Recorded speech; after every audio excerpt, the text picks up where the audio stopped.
konan bono merena Kiriliana dukho kosto rokno Kuthar jose Jisu ni nai kolfa Kiriliana dukho kosto rokno Kuthar jose Jisu ni nai kolfa Ang bayim sidi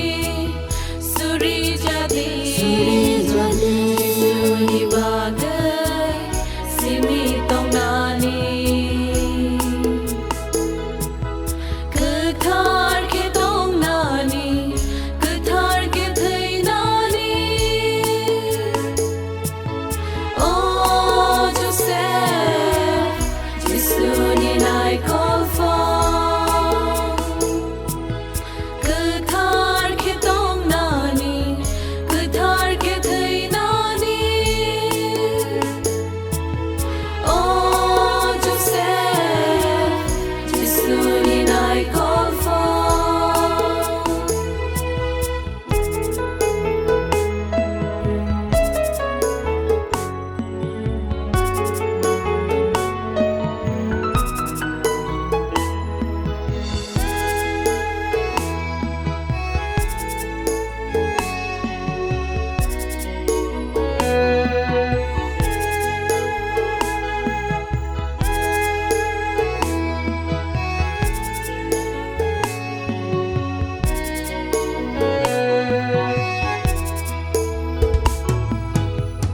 Nini kolom tuibai nun charukha Jisu te meri no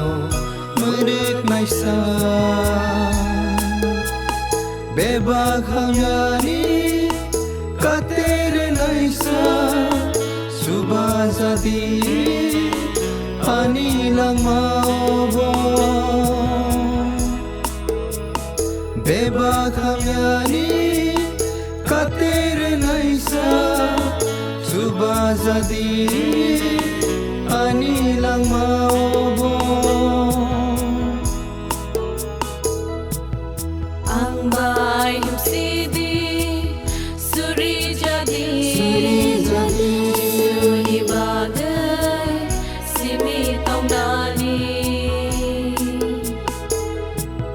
Kuthar ke tong nani Kuthar ke thai nani Oh Joseph Jisu ni nai kolfa Kuthar ke tong nani Kuthar ke thai nani Oh Joseph Jisu ni nai kolfa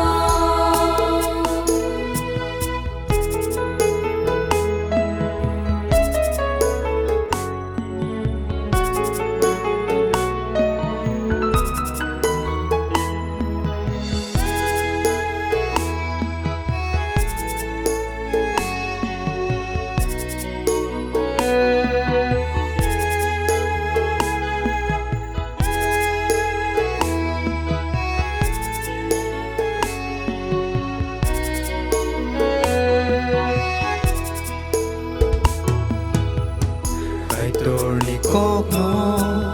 kenai tong nai na pereng jadi sengno bo Joseph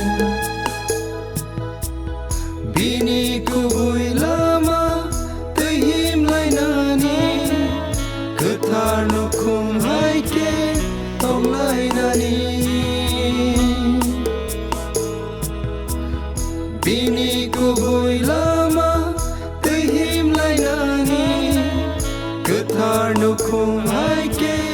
tong lai nani Ang bayim sidi